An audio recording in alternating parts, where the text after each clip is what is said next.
ماں باپ کو لگے گا اگر وہ فوت ہو چکے ہیں کہ ہمارے ہاں تو قرآن بھی مل جاتے ہیں نا جی، مدرسوں میں چلے جاؤ جی قرآن دے بھائی، لو جی 100 قرآن لے جاؤ، لو جی 50 قرآن لے جاؤ. اتنی حماقت ہے.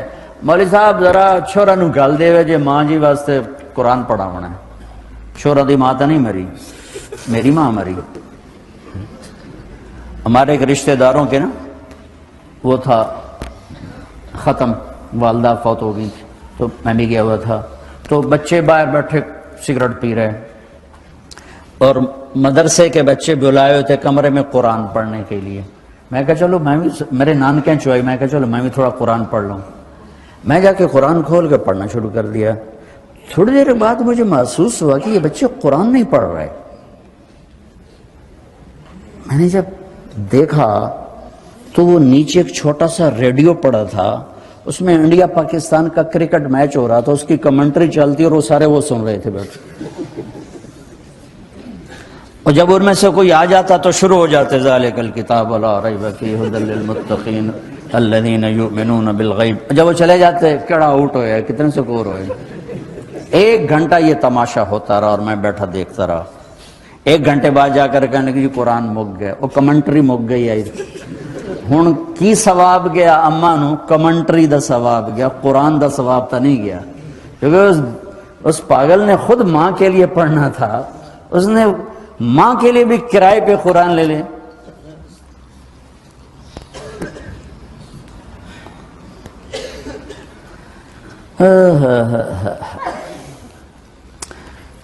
زندہ ہیں دعا لو، مر گئے ہیں ان کے لیے ان کی قبر پہ نہیں جا سکتے ہو. یہاں کی زندگی بہت تیز ہے، کبھی تو جایا کرو، کسی ویکنڈ پہ چلے جایا کرو، کسی اتوار پہ چلے جایا کرو، کسی ہفتے کو چلے جایا کرو، مہینے بعد 2 مہینے بعد، سال میں 1 دفعہ سے، کہ یہ ان کا حق ہے، ان کا حق ہے. اور ابن القیم رحمۃ اللہ علیہ نے ایک واقعہ لکھا ہے کہ عبداللہ بن مطرف رحمۃ اللہ علیہ نے خواب دیکھا کہ قبریں پھٹیں اور لوگ نکلے اور کوئی چیز ایسے اٹھا رہے ہیں، ایسے اٹھا رہے ہیں، ایسے اٹھا رہے ہیں. ایک آدمی نکلا اور جا کر ایک درخت سے ٹیک لگا کے بیٹھ گیا. یہ اس کے پاس جا کر کہتے ہیں بھئی آپ کون لوگ ہو؟ وہ کہتے ہیں ہم ایمان والے ہیں. کہ یہ کیا ہو رہا ہے؟ کہ جو رشتہ دار ثواب بھیجتے ہیں یہ وہ اکٹھا کر رہے ہیں. کہ تم کیوں نہیں اکٹھا کر رہے ہو؟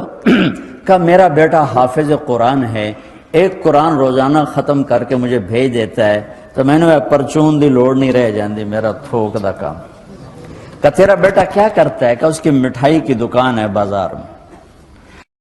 آنکھ کھل گئی، صبح ہوئی تو پہنچ گئے، بازار کھلا، دیکھا تو ایک نوجوان بیٹھا ہوا اور مٹھائی بیچ رہا اور ہونٹ ہلیں. پہلے اس کو نا چیک کرتے رہے، پھر اس کے پاس آئے، بیٹا تیرا نام کیا ہے؟ وہی نام تھا جو خواب میں سنا. یہ کیا پڑھ رہے ہو؟ کہ جو قرآن پڑھ رہا ہوں. کتنا پڑھتے ہو؟ 1 ختم روزانہ پڑھتے. کیا کرتے ہو؟ کہ والد کو ایصال ثواب کرتا. کہ اتنی مشقت کیوں اٹھاتے ہو؟ کہ وہ میرے لیے بہت کچھ چھوڑ گیا، میں چاہتا ہوں میں بھی اس کے لیے کچھ حصہ بنتا رہوں. تو یہ والدین کے حقوق میں سے ہے کہ اگر وہ چلے گئے ہیں ان کے لیے ایصال ثواب کرو. ہمارے نا ایک فیملی تھی، 22 سال سے ان کے گھر میں مجرا بھی ہوتا تھا، جوا بھی ہوتا تھا. تو میں نے سلام دعا بڑھائی اور ایسا ایسا اللہ نے فضل فرمایا، سارے توبہ کر گئے. تو کہنے کہ ہمیں حج پہ لے چلو. میں حج پہ لے گیا. یہ 92 کی بات. تو میں مینا میں سویا ہوا تھا تو میں نے ان کے باپ کو میں نے خواب میں دیکھا کہ میرے بیٹوں کو کہہ دیں کہ تمہاری نیکیاں مجھے پہنچنا شروع ہو. یہ میں نے دیکھا کہ میرے بچوں کو بتا دیں کہ تمہاری نیکی پیدا کیا ہے. یہ کتنا بڑا اہم سوال ہے. کس نے پیدا کیا ہے؟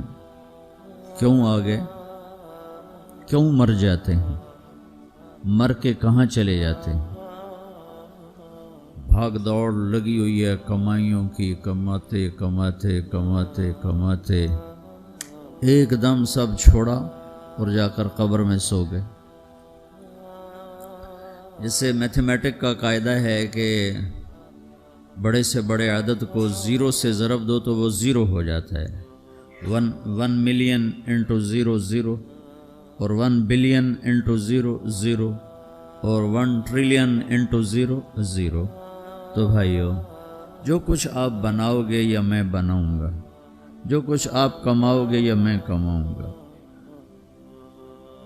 جب یہ موت سے ضرب کھائے گا تو زیرو ہو جائے گا.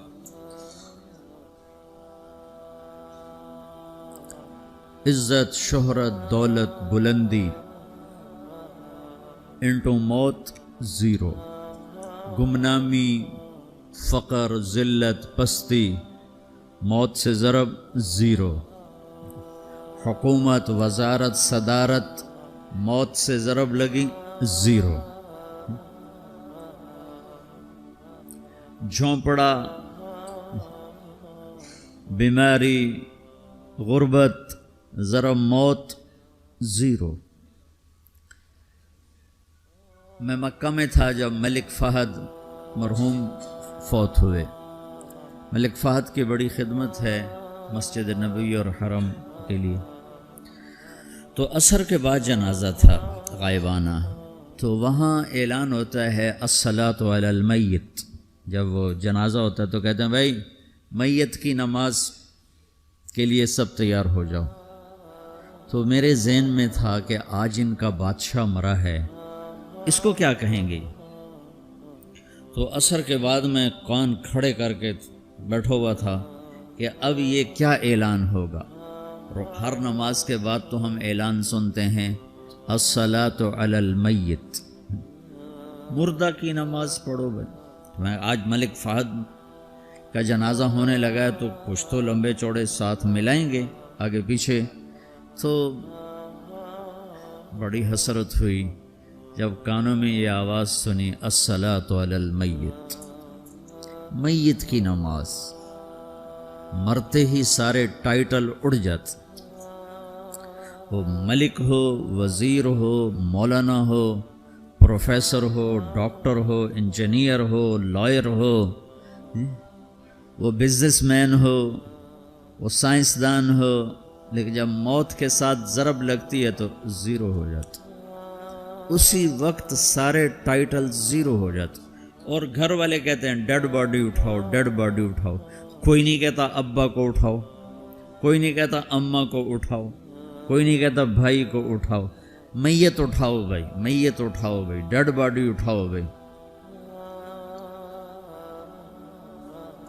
ساری زندگی کی محنت اگر یوں ہی ختم ہونی ہے تو اس زندگی کا فائدہ کیا ہے؟ اس کمانے کا فائدہ کیا ہے؟ اس بنانے کا فائدہ کیا ہے؟ بنا بنا تھک گئے، کما کما تھک گئے، اور پھر مر کے جا کے اتنی سی جگہ میں جا کے سو گئے. اتنا بڑا گھر بنایا اور آخر میں جا کے اتنی سی جگہ میں جا کے سو گئے. مٹی کی چادر اوڑھی اور مٹی میں مٹی ہو کر قبر کا نشان بھی ختم ہو گیا. سب سے بڑا دنیا کا فتح کرنے والا چنگیز خان گزرا ہے، اس کی قبر کا نشان آج تک معلوم نہیں کہاں ہے. تو اب یہ میں نے سوال اٹھایا ہے کہ ہمیں کس نے بنایا؟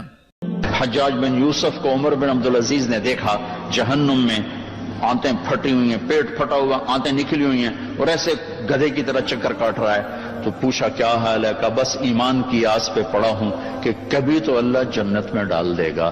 اگر ایمان پہ خاتمہ ہو جاتا ہے اور اعمال کا ذخیرہ نہیں ہے تو اللہ کا قانون ہے جہنم. جہنم مردہ جو بتائے نا خواب میں وہ صحیح ہوتا. میرا ایک فرسٹ کزن، جیسے ذمہ داروں کے بچے ہوتے ہیں، ساری زندگی غفلت میں گزار دی، جوانی میں مر گیا. بس وہ نمازیں اس نے پڑھی جو کبھی میں کھینچ کے مسجد میں لے گیا، یا پھر عید کی 2 نمازیں، اس کے علاوہ مجھے یاد نہیں. تو میں نے خواب میں دیکھا، میں نے کہا کیا حال ہے؟ تو اس نے کہا آگ کے تندور میں ہوں، آگ کے تندور میں ہوں. اب میرا تو خون، میرا تو چاچے کا، تائے کا بیٹا، مجھے تو آگ لگ گئی. میں نے اس کے لیے پڑھنا شروع کیا، پھر حج کا انتظام کیا.